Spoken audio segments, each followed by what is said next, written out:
night I learned my son was spending his wife's medical money inside a nightclub, the world around me went still, like the air itself refused to move, and the house felt colder than any winter I've ever known. I stood by the window, watching the streetlights blur through the glass, wondering how a man raised on sacrifice could choose lights, noise, and strangers, while the woman who carried his children fought for her next breath. This single thought hit me so sharply that it felt like a quiet blow to the chest.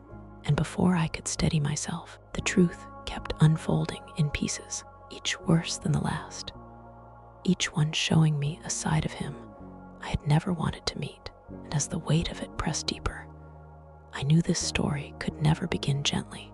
So let me introduce myself properly. My name is Janet, and today I am telling a story I never expected to live through. But before I open the doors to what happened, I want to say something important. Greetings, my dear friends. Before I share this heart-warming story with you, I want to ask for a small favor. Please hit that like button and subscribe to the channel. It helps stories like this be heard. And drop a comment letting me know which state or city you're listening from. It would warm my heart to know how far my voice has traveled. Get comfortable. Happy listening. Now, the truth begins here. My daughter-in-law lay in a quiet hospital room with slow beeping monitors and fading hope, while my son drove around the city under flashing colored lights, as if time belonged only to him. And when I saw the bank statement that confirmed where her treatment funds went, something inside me shifted in a way I could not reverse, because it was no longer a matter of disappointment. It was a matter of who he had chosen to become.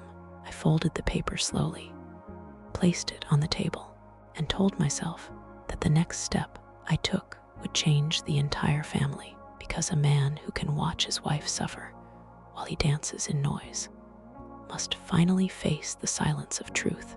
And the moment I confronted him became a turning point he never recovered from. But that moment didn't begin with shouting. It began with a single question I asked him the next morning, a question he couldn't answer without revealing everything he tried to hide.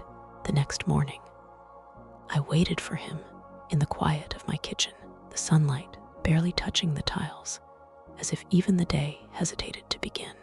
And when he walked in with that casual stride he always used to mask his worries, I slid the folded bank statement across the table without a word, watching how his face shifted from confidence to confusion, and then to something darker, something restless. He didn't sit down right away. He hovered, eyes darting toward the door like he was already searching for an exit.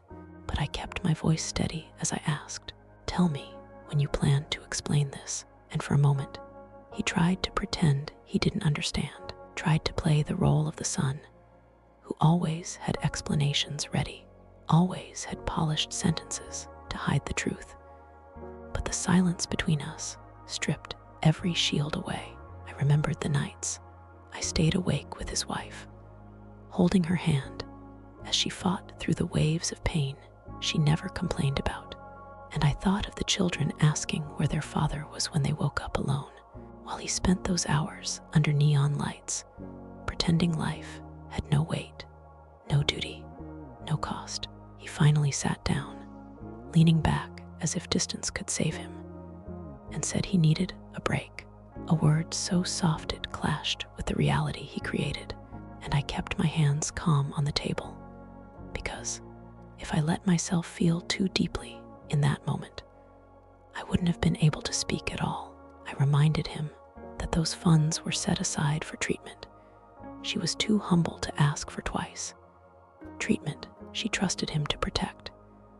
And he shrugged with a helpless smile that didn't reach his eyes, saying the money could be replaced, as if time, health, and hope could be replaced with the ease of a transaction. It was then I realized he hadn't lost his way recently. He had been drifting far longer than I knew, building an image of himself that needed attention more than truth.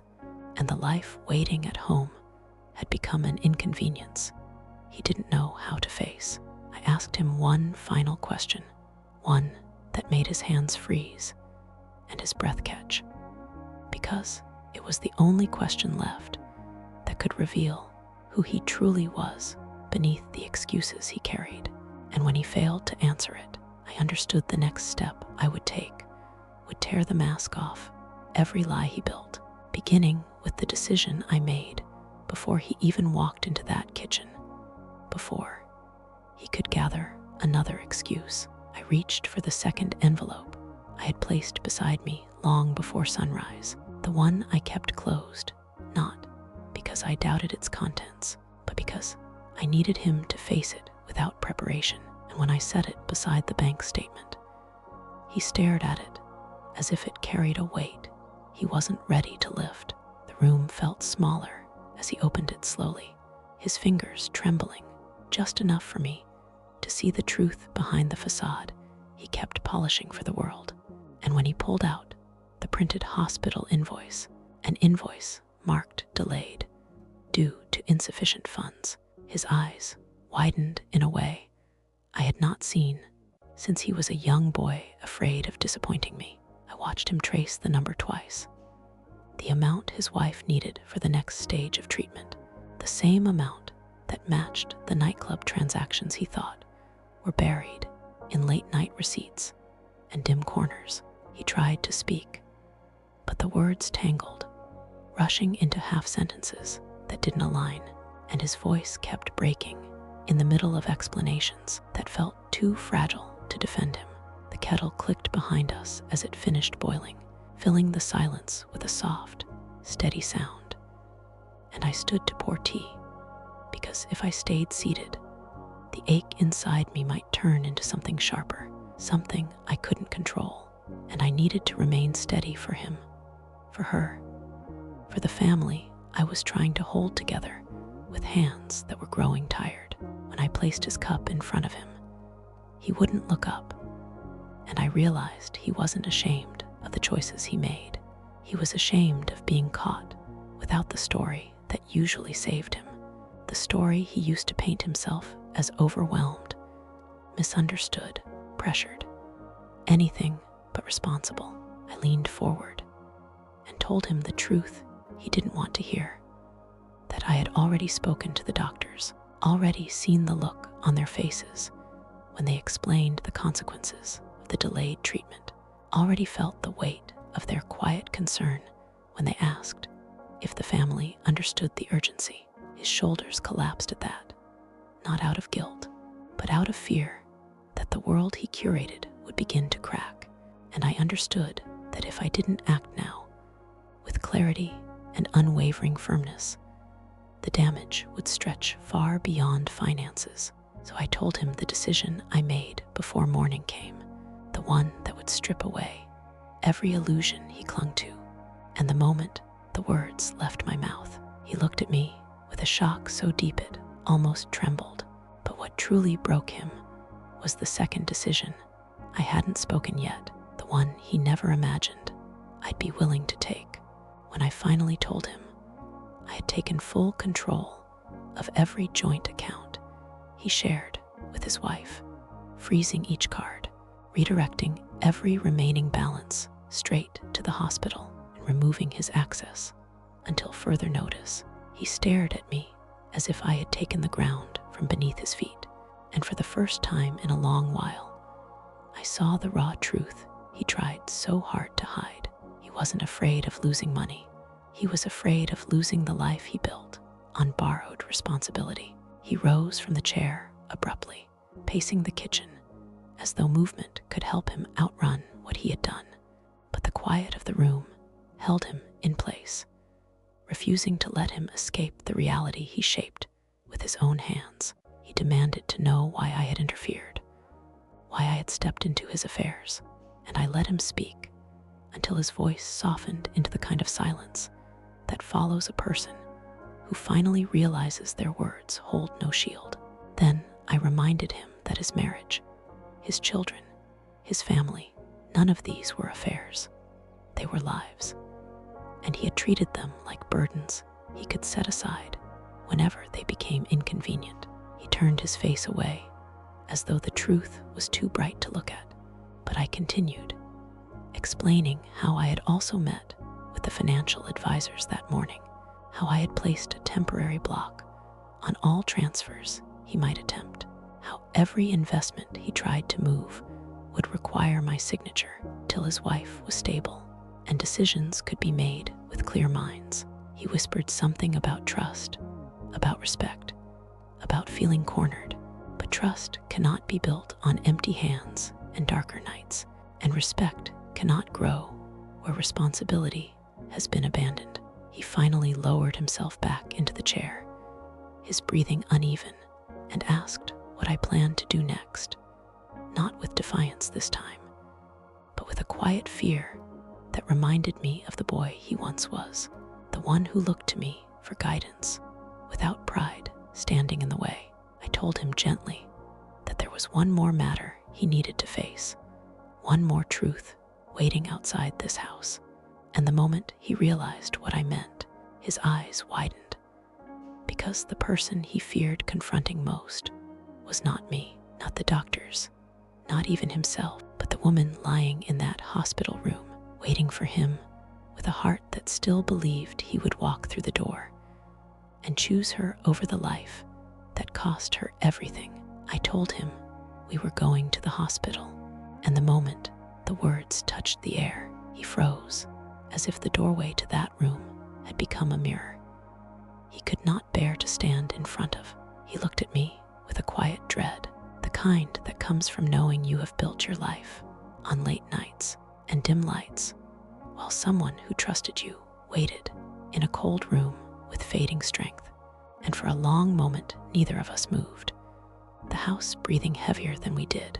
I reached for my coat, letting the silence settle on him until he understood there would be no retreat, no excuses, no time to create a softer narrative for himself. And when he finally stood, his steps felt heavier, almost unfamiliar, like the weight of truth had altered the way his feet met the floor. We walked to the car without speaking, and the drive was filled with the kind of stillness that forces a person to hear their own conscience louder than any words another could offer. He kept his eyes fixed on the passing streets, but I could feel the tremor in him, the slight, unsteady breath each time we neared a traffic light, as though every red glow reminded him of the nights he ignored her calls while he chased the attention of strangers. When the hospital came into view, he shifted in his seat, straightening his posture,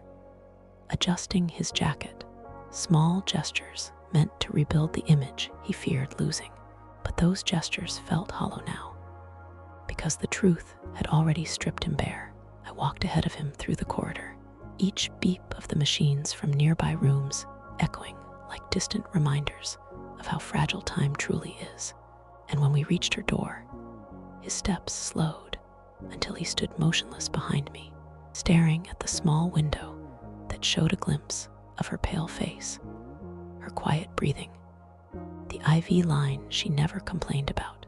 He whispered that he wasn't ready, but readiness meant very little now, because pain does not wait for comfort, and consequences do not wait for courage. I opened the door gently, letting the light spill into the hallway, and stepped aside so he could enter. But he stood there frozen, unable to take a single step forward. And in that moment, I realized he wasn't afraid of her disappointment. He was afraid she would look at him with the same trust she always had, a trust he no longer deserved. And the weight of that truth held him still as stone, until a voice from inside the room whispered his name, soft and hopeful, breaking the silence in a way that left him no place left to hide. The moment she whispered his name, the air in that room shifted, and I watched his entire posture break, not dramatically, not loudly, but with the quiet collapse of a man realizing he no longer controlled the story he had been telling himself. He stepped inside slowly, each footfall uncertain, as though the tiled floor carried memories he wasn't prepared to face.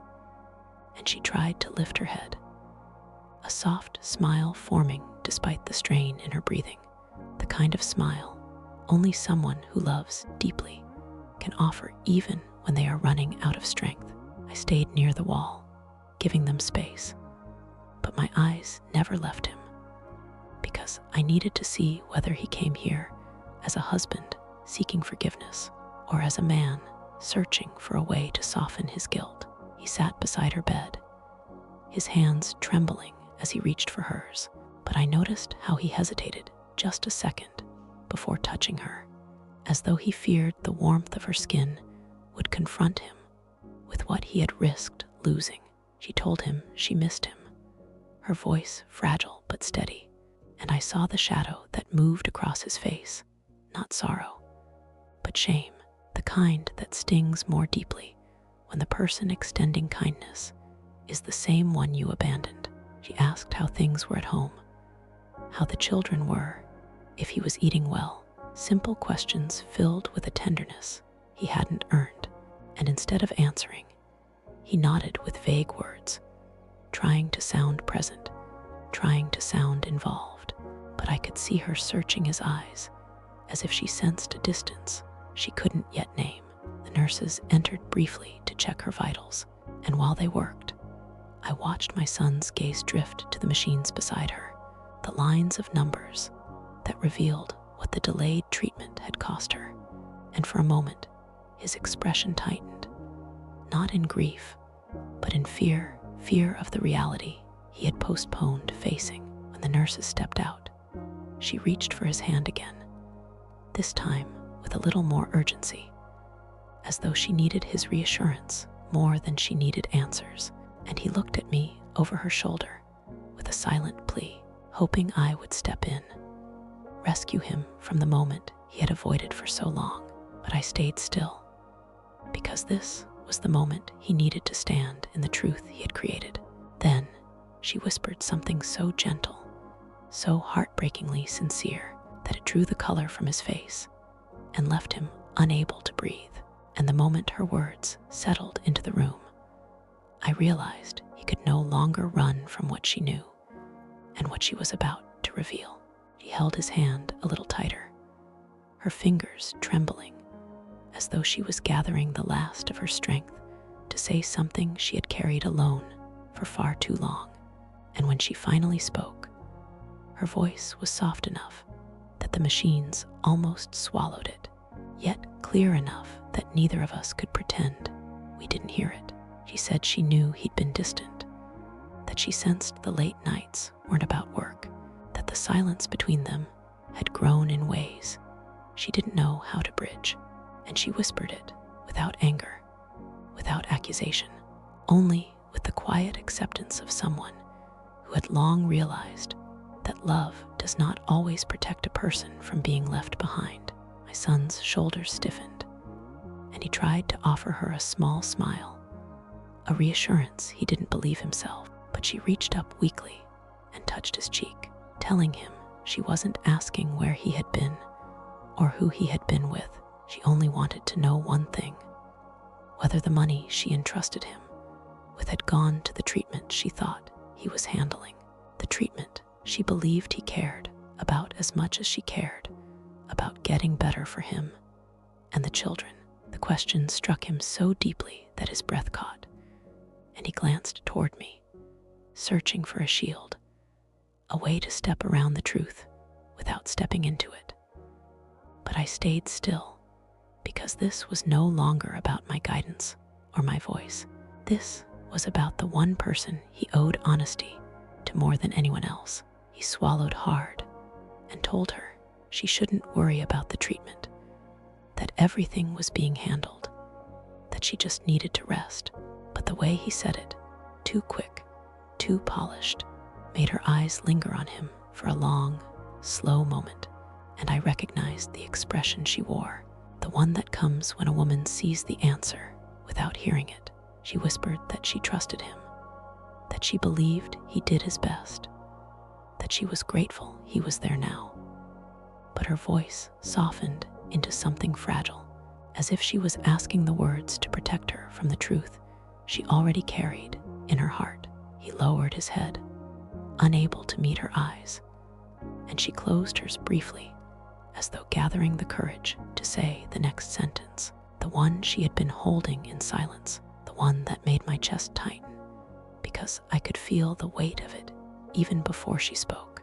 And when she finally opened her eyes and looked at him again, she revealed something that changed the direction of the room, the conversation, the entire day. Something neither of us expected her to know. I stood in the hallway for a moment, letting the quiet settle around me, as if the walls were trying to warn me about something I still couldn't see. And when I stepped into the dining room, I found my daughter sitting alone at the big table, tracing the rim of a glass with her finger, like she was trying to keep her hands busy so her mind wouldn't spill out. And her eyes lifted slowly when she heard my steps, soft but swollen, like she'd been fighting back tears long before I arrived. And she said, "Mom, can we talk now?" in a voice that tried to stay steady but trembled in a way she couldn't hide. So I pulled out the chair beside her, feeling the weight of every unspoken thing floating between us. She told me that the meeting earlier hadn't just upset her, it had shaken her, because she never expected her husband's family to show that kind of cold face toward her. And she kept asking me why they looked at her like she was someone who needed to be controlled or corrected.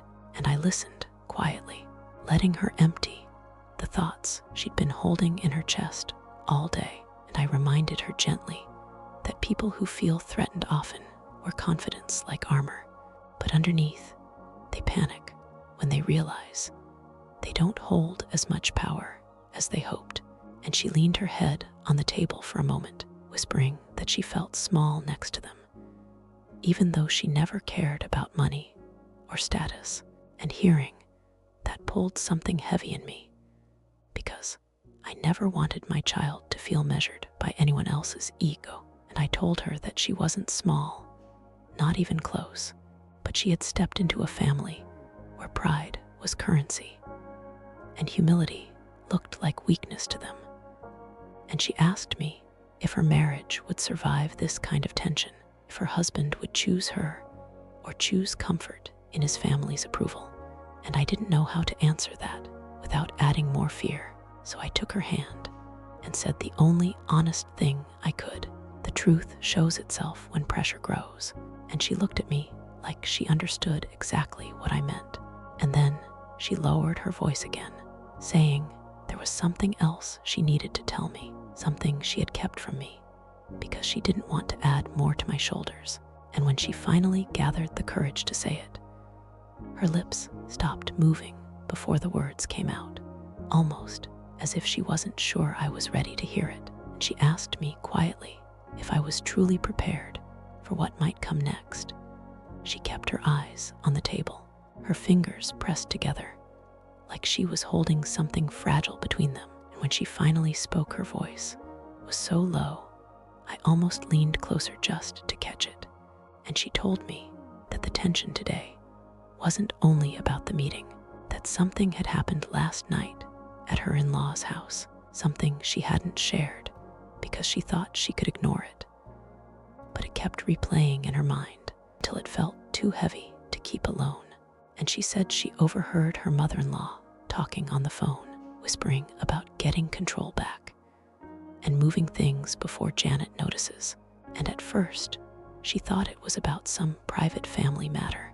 But then she heard her own name mentioned, followed by mine, and then the words that made her freeze: "We'll handle it before the next transfer."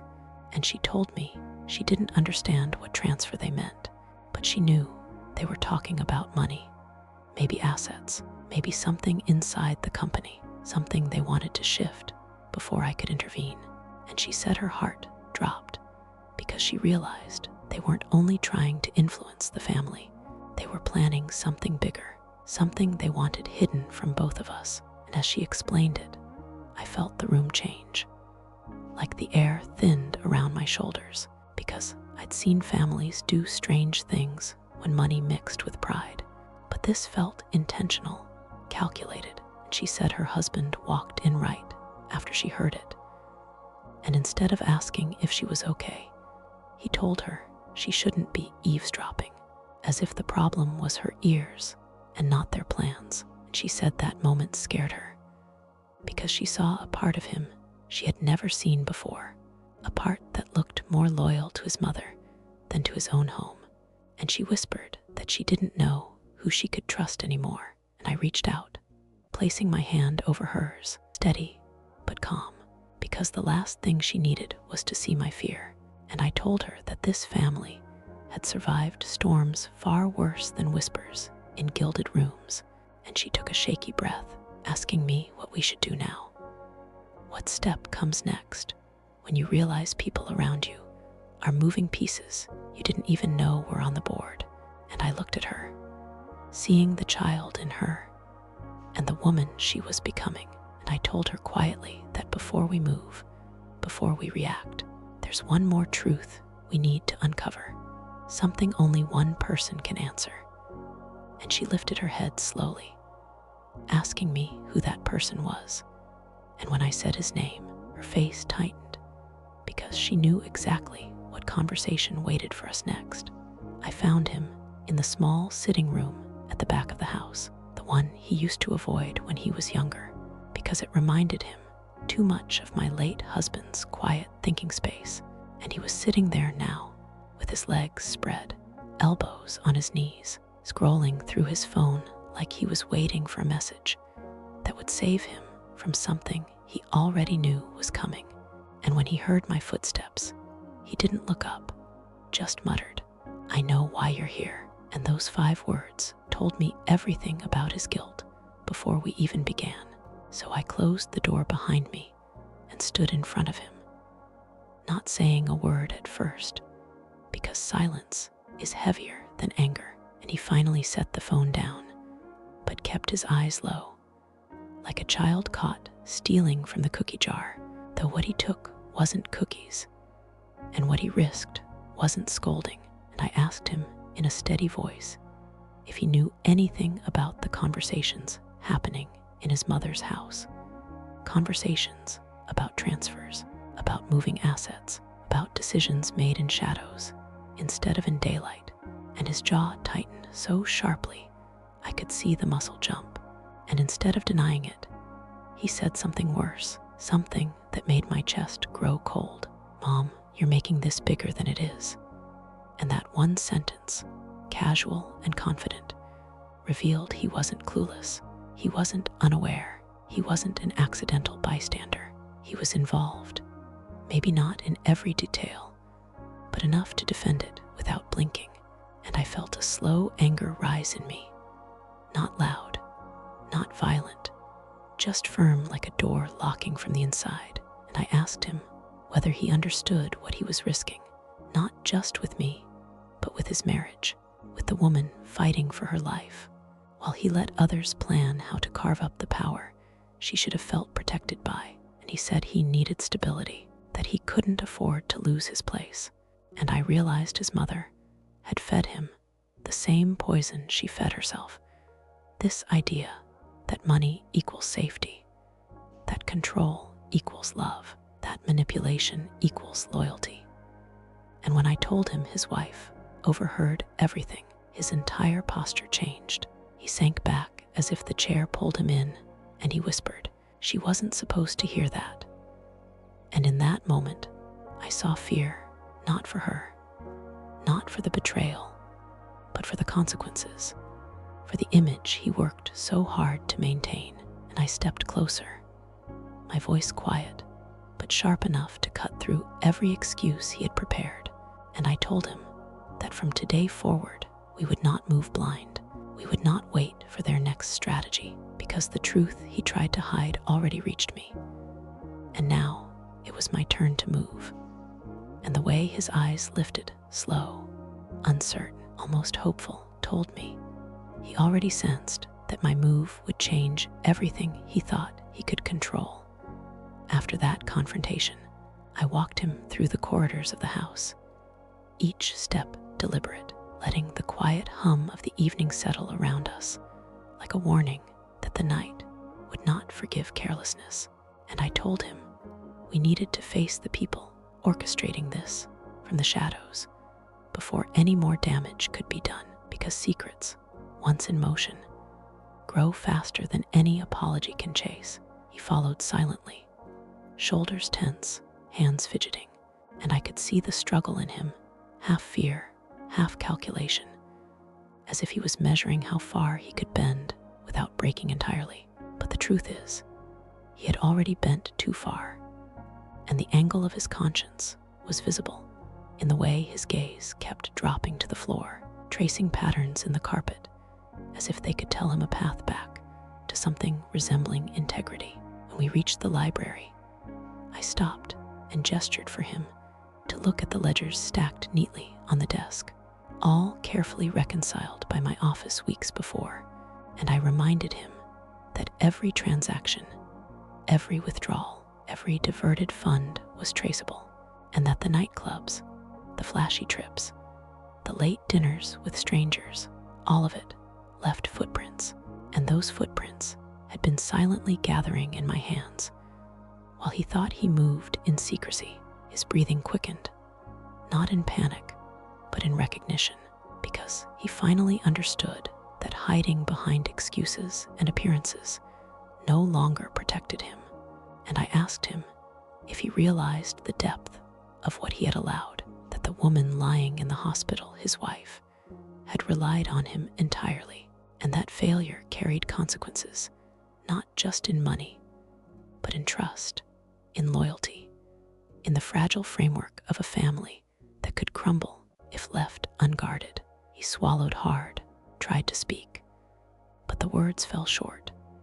So I continued, telling him that there was only one path left to recover anything: facing the family, facing the conspirators, facing his own choices without evasion. And he nodded slowly, his eyes now steady for the first time in hours, though the tension in his jaw revealed the price of that recognition. I paused, letting the weight of the room sink in, and then told him that before we confront them, there was one more secret he had to hear, one piece of information that would make the next steps unavoidable. And as his eyes widened slightly in fear and disbelief, I realized the moment had come to reveal the truth that would leave no escape, no halfway measures, no room for denial, and it would either save or destroy him completely. I led him back into the quiet of the study, the evening shadows long across the polished wood floor, and I gestured toward the drawer where I had kept the documents he thought were buried in bureaucracy, files stacked neatly with every transfer, every diverted payment, every note about the medical fund he assumed he had manipulated without consequence. He froze the instant he saw them, as if the weight of the paper alone could press the truth into his chest. And when I slid the top folder toward him, he reached, eyes flicking to mine for any sign of leniency, and I offered none, because this was not about forgiveness yet. It was about recognition, about seeing the full scope of his actions in a light he could not hide from, a reflection of the choices he made, while someone he loved struggled for every breath. As he opened the folder and traced the numbers with a trembling finger, I watched the shift in him, the faintest quiver of guilt, the quick inhale of a man suddenly realizing he had overstepped every boundary he promised to uphold. And I reminded him softly, but firmly, that these weren't just transactions. They were lives, hopes, trust, and faith, all quietly entrusted to him. And every diversion was a step away from responsibility, a step toward irreparable damage.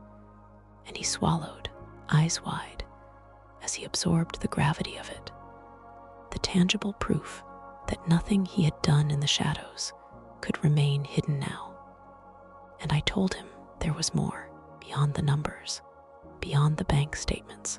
There was a chain of communications, emails, and messages, revealing the depth of coordination His mother and her allies had orchestrated a plan to manipulate not only the assets, but the perception of control within the family, and his hands fell to the desk as he realized that while he thought he was moving pieces in secrecy, someone else had already been playing on a larger board, one that threatened everything he valued but had ignored. And I asked him if he understood that the next step we took could either expose them or protect them, but it would require courage, honesty, and accountability he hadn't shown before. And as he looked up at me, a mixture of fear, shame, and reluctant resolve etched across his face, I knew the moment had arrived when the confrontation could no longer be postponed. And the question that hung in the room, the one he dreaded most, was whether he was ready to face it. Because the truth, once spoken, leaves no room to retreat. I told him we were going to call the key people involved, the ones orchestrating every move behind closed doors, and the weight of the plan I had been quietly assembling settled in the room like a storm ready to break. He leaned back, eyes wide, whispering that he hadn't anticipated I would take action so swiftly, and I let him feel the full gravity of it before I spoke again. Because sometimes a pause communicates the truth more sharply than any words, and I reminded him that hesitation is a luxury we no longer have when lives, money, and trust hang in delicate balance. We started dialing, each number a small step into a confrontation that could not be avoided. And as the first line connected, I watched his hands clench the edge of the table, knuckles white, visible pulse of anxiety revealing he had never been prepared to handle the fallout of choices made carelessly in the dark. And I told him silently that this was not punishment. It was revelation, a chance to witness the consequences he helped create, and perhaps a chance to do what he should have done from the start. The first voice on the line belonged to someone he knew well, someone who had shared evenings of laughter and plans, yet whose words now carried the subtle edge of suspicion, the carefully measured tone of someone aware that balance of power had shifted. And as I spoke to confirm the financial discrepancies, I watched his face change, color draining as the reality of exposure hit him, the realization that secrecy had an expiration date, and that every diverted fund, every missed payment, every excuse was now laid bare before the people who understood the stakes better than he ever did. His breathing quickened, and he tried to interject, to soften, to justify, but the line didn't allow it. The proof was in the documents, in the numbers, in the timelines I had meticulously prepared, and the silence that followed my final statement was louder than any argument he could muster. Then I turned to him and asked if he truly understood what this meant, what the ripple of his choices had set into motion. And as his eyes flickered with fear and shame, I saw him teeter on the edge of a revelation he had avoided for years, and I realized that in the next few minutes, everything about his position, his family, and the trust he had taken for granted would either fracture completely or begin the long, painful path to redemption. And he had no choice but to step forward into that reckoning, or watch everything he cared for collapse in silence. By the time we ended the calls, the house had grown quiet again, the kind of silence that presses against your chest and makes every heartbeat feel louder. And I watched him slump into a chair, eyes fixed on the floor, as though the weight of what he had just heard and the reality he had finally seen had left him hollowed out. I didn't speak immediately, because sometimes silence is sharper than words, and I needed him to feel every inch of accountability settling in his chest. He finally lifted his gaze, almost reluctantly, and I asked if he now understood how carefully orchestrated the manipulation had been, how every diversion, every whispered plan, every attempt to take advantage of his wife's trust was documented, traced, and undeniable, and his lips pressed together as he nodded slightly, emotion heavy with shame, fear, and a strange spark of realization that he had been complicit in a system far larger than he imagined. And for a long moment, he said nothing, as if digesting the full measure of his failure and the fact that consequences are not optional when lives hang in balance.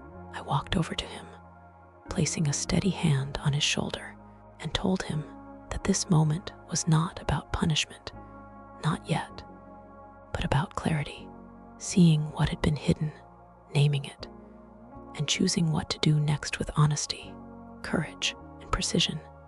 And he swallowed hard, nodding again, eyes glimmering with a mix of dread and determination, realizing that his next steps could either save his marriage or destroy it irrevocably. I reminded him that his wife, frail and trusting, was unaware of the full extent of the manipulation, and that, until she knew the truth, every action we took needed to be measured, deliberate, and protective, because one wrong move could shatter her hope entirely. He leaned back, exhaling slowly, and for the first time, I noticed the flicker of fear in him that wasn't about being caught, but about understanding the consequences of choices made out of convenience and selfishness. And I told him gently that the real reckoning was yet to come, that facing his mother and the conspirators would test him in ways he hadn't anticipated, and that he could no longer rely on charm, excuses, or delay. He finally asked, almost in a whisper, if there was a way to repair everything before the damage became permanent. And I looked at him, feeling the pulse of the evening thrum in the walls, and said that there was one path, one decisive action left to take. And the moment he understood what it was, his entire frame stiffened, because he knew this would be the point where everything changed forever, and the choice to step forward or crumble would be his alone. I told him that tonight we would confront his mother and anyone else manipulating the family's finances. And the moment the words left my lips, his eyes widened in a mix of fear and disbelief, the kind that comes when a person finally realizes they are being forced to step into a situation they tried to avoid for years. And I watched him shift in his seat, hands gripping the armrests, as though holding on could somehow anchor him against the storm he had ignored for far too long. Evening outside had darkened, the shadows of the house stretching across the floor like silent witnesses, and I reminded him that everything, every secret, every diversion, every quiet excuse he had told himself was about to be exposed, and he could no longer hide behind ignorance or innocence, because ignorance was a luxury he had spent recklessly, and innocence was long gone the moment he allowed trust to be broken. He swallowed hard, and I could see the conflict in him. Part of him wanted to run, part of him wanted to rationalize, but the truth was standing right there, steady and immovable in my eyes. And I told him that the only way forward was honesty, transparency, and the courage to face not just his mother, but the consequences of every choice he had made, because the family, his wife, his children, and the life he had jeopardized deserved nothing less. And as I spoke, I noticed the tremor in his voice as he muttered that he didn't know if he could handle the confrontation. And I reminded him that strength is not measured by comfort or convenience, but by the ability to stand in truth when everything feels like it's collapsing around you. He nodded, small and hesitant, but there was a spark in his eyes now, a glimmer that maybe he understood the gravity of what was at stake.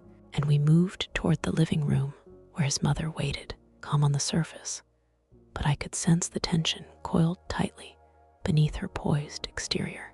And when she looked up at him, the faintest twitch of recognition passed across her face, as if she too realized the endgame had arrived, and she would not walk away Unscathed, I watched the room shrink in intensity as the three of us sat across from one another, the air thick with unspoken threats, calculations, and fears. And then I leaned forward, voice steady but piercing, telling them that what had been hidden in shadows was now illuminated, that decisions had been traced, intentions revealed, and the moment he realized that everything he thought he could control was now in the open, he paled, because what comes next would either break him completely or force him to rise. And the first words from his mother promised neither comfort nor delay. As soon as she spoke, her tone calm but sharp, I could feel the tension tighten like a rope around the room, and my son's shoulders slumped slightly, the weight of recognition pressing on him, because he realized she knew far more than he had anticipated, that every transfer, every diversion, every calculated excuse he had used to justify himself had already been examined, cataloged, and quietly judged. She didn't raise her voice, didn't need to, because the silence between words carried the force of a verdict, and I saw his eyes dart, searching for an escape that wasn't there, while I remained steady, observing the interplay, the subtle shifts in posture, the micro-expressions that betrayed years of hidden motives. She began recounting, almost casually, the conversations she had had with financial advisors, the notices she had received, the letters she had silently kept from him and his wife. And as each detail fell into the room, the atmosphere grew heavier, like a storm approaching, pressing against our chests, and my son's hands fidgeted, tapping nervously on the table, tracing patterns that meant nothing, as though motion alone could hide him from truth. I reminded him softly that what had been done in the shadows would no longer remain there, that accountability had arrived, and his mother, eyes steady, added that she had always hoped he would recognize it himself, that she had resisted confrontation, believing he might choose integrity, but the path he had taken made that hope almost impossible to sustain. He swallowed hard, murmured something about timing and misunderstanding, but I shook my head gently, letting him feel the impossibility of excuses in a room where facts were laid bare and where trust had been fractured. And I noticed for the first time how vulnerable he looked, stripped of the defenses he had relied on for years. And yet, there was still a glimmer of recognition in him, a subtle spark that he could choose differently, though the cost of that choice would be high, measured not just in money, but in relationships, in reputation, and in the fragile bonds he had jeopardized. As his mother leaned back slightly, a faint, controlled exhale escaping her lips, she added one last thing, almost in passing, but with precision that cut deeper than any shouted accusation, that if he truly wished to redeem himself, the next move he made would determine not just his future, but whether the woman lying in the hospital could continue to trust him at all. And as her words settled into the room, my son's eyes widened, and I realized he now faced a moment that could either rebuild everything or shatter it irreversibly, and the choice rested entirely on him. The room seemed to shrink around us as he finally spoke, his voice low, tight, and shaky, admitting he had made mistakes, admitting that he had allowed distraction and pride to cloud his judgment. And I watched closely, noting the small, involuntary tremors in his hands as he tried to measure how much to reveal, how much to defend, and how much to plead without losing control entirely. His mother's eyes narrowed slightly, not in anger, but in evaluation, as if weighing whether his words matched the weight of the actions they were meant to account for. And for a moment, the silence stretched, filled only by the faint hum of the house settling, the clock ticking, the distant murmur of hospital machines in the background, a reminder that time, like truth, waits for no one. He began to explain how he thought he could manage the finances while keeping everyone content, how he believed his decisions were temporary and strategic. Yet every phrase he uttered revealed the depth of miscalculation, the scale of his negligence, and the reality that his attempts at control had been nothing more than a veneer masking selfishness and fear. And I noted the subtle sag of his shoulders, the flicker of regret that no amount of words could entirely conceal. And I stayed quiet, letting the weight of his admission hang between us like a tangible force, because sometimes the truth hits harder when left to land on its own. His mother's voice cut through finally, calm, measured, but sharp, reminding him that trust, once broken, cannot be repaired with explanations alone, that accountability required actions, decisive, immediate, and transparent, and that if he truly wanted to restore any semblance of integrity, he needed to step beyond words and face the consequences he had long avoided. He swallowed hard, eyes flicking to me, seeking guidance or perhaps forgiveness, and I held his gaze, letting him understand that redemption is earned only in motion, only in the courage to act despite fear, despite discomfort, despite the risk of shattering the fragile bonds he had left dangling. He nodded slowly, a subtle yet significant motion, as if recognizing the gravity of what lay ahead, and I told him that the next steps would define not only his relationship with his wife and children, but also his place in a family where trust had been tested, loyalty questioned, and intentions misjudged. As he took a slow, deep breath, preparing to confront the truths he had long avoided, I realized that the night would bring clarity, that actions would speak louder than confessions, and that the choice he was about to make would either begin to repair the fractures or deepen them irreversibly. And as his eyes hardened with resolve, I knew the reckoning had truly begun. The next morning, the air felt heavier than usual, thick with anticipation, and the unspoken knowledge that nothing in the house would feel normal again until choices were faced and truths laid bare.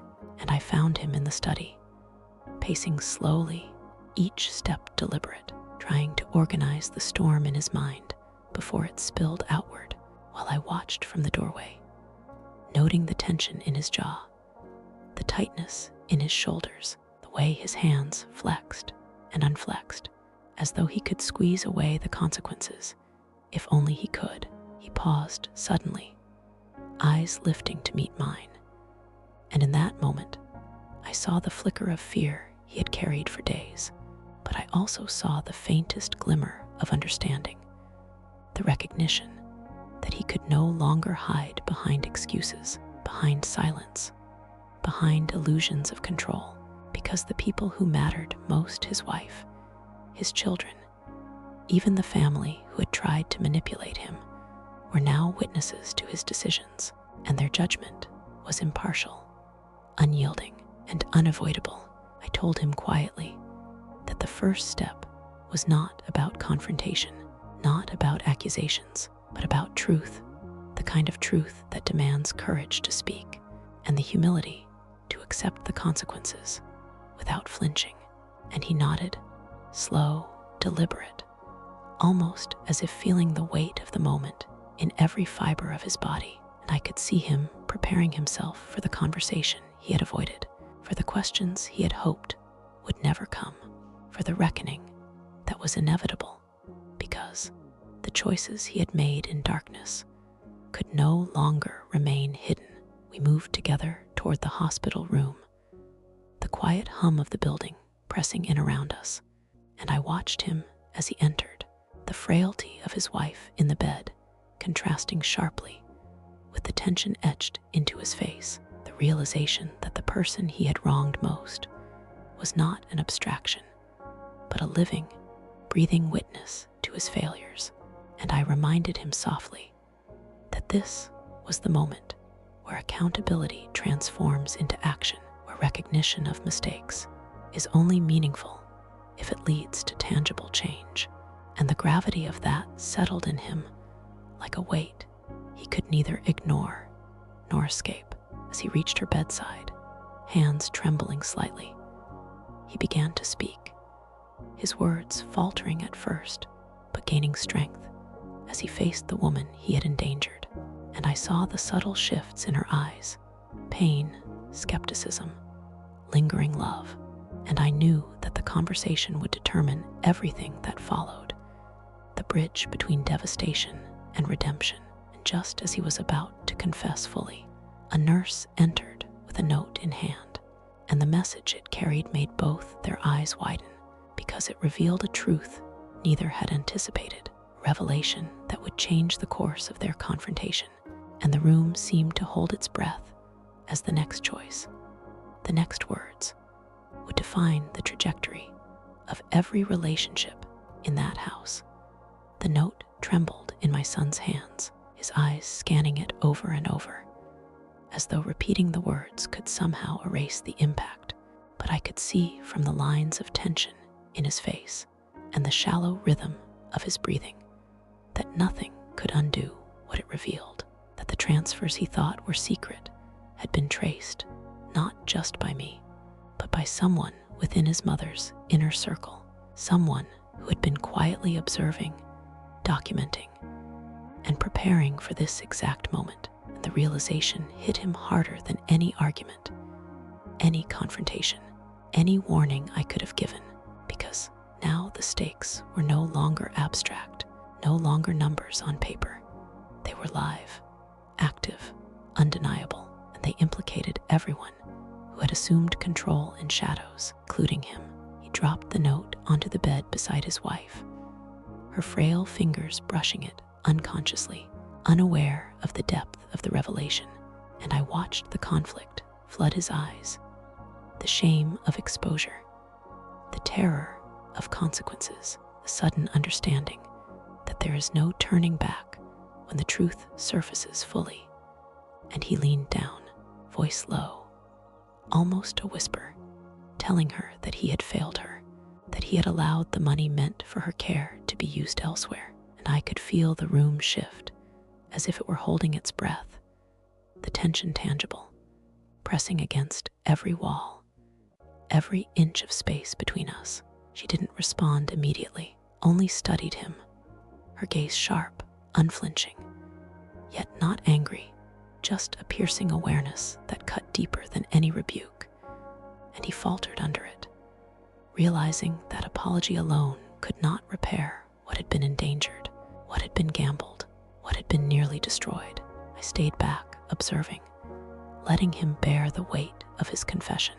And as he continued, detailing the manipulations, the oversight, and the realization that his own mother had orchestrated much of it, I could see the fear settle in his chest like a stone, heavy, immovable, and yet mixed with the faintest spark of resolve, because, for the first time, he truly understood that the path to redemption required not just words, but action, accountability, and transparency, and that any delay now would make repair impossible. Just as he finished speaking, she reached for his hand, her grip firm but deliberate, and whispered something so quiet that only he could hear it.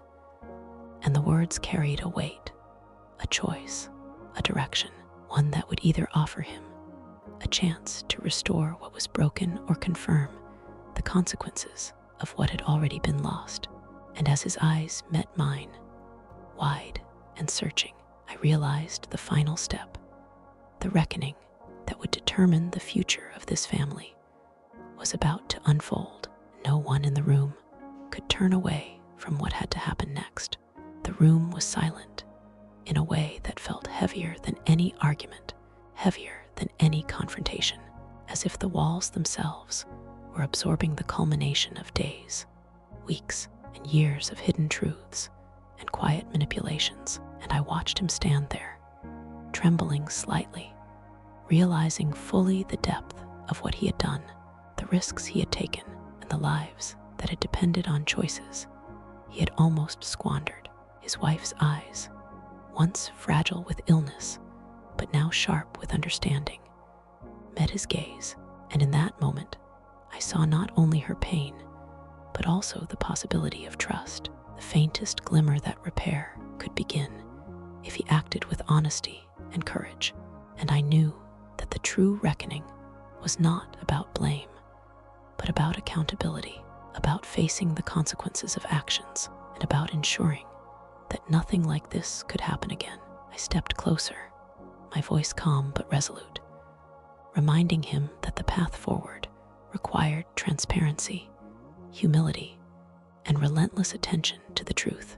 And I watched as he absorbed every word, the weight of his mother's interference, his own negligence, and the potential for redemption pressing in equally, a balance so fragile it could shatter with a single misstep.